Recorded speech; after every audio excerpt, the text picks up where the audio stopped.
Welcome to Sweet Life Beat Life. We hope this video helps. In this video, I will explain how to play Valorant on a low-end PC. First, ensure your graphics drivers are fully updated. This is crucial for any game.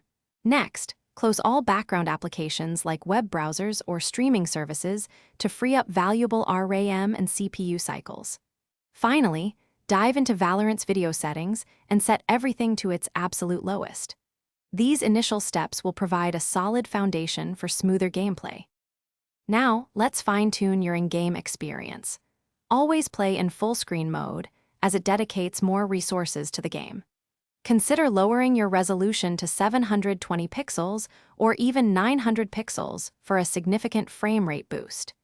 Disable V-Sync to reduce input lag and cap your FPS to a consistent 60 frames per second. Turning off visual effects like bloom and shadows will further improve performance without much visual sacrifice.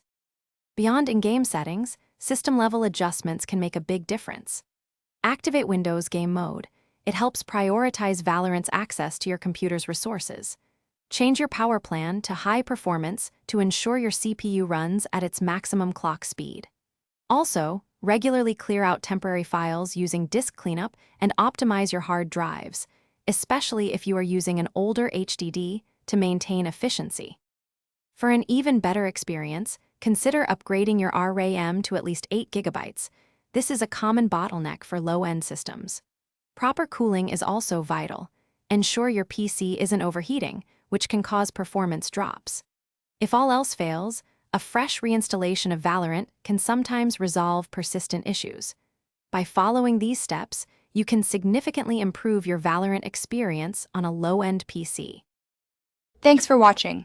Consider subscribing if we helped you.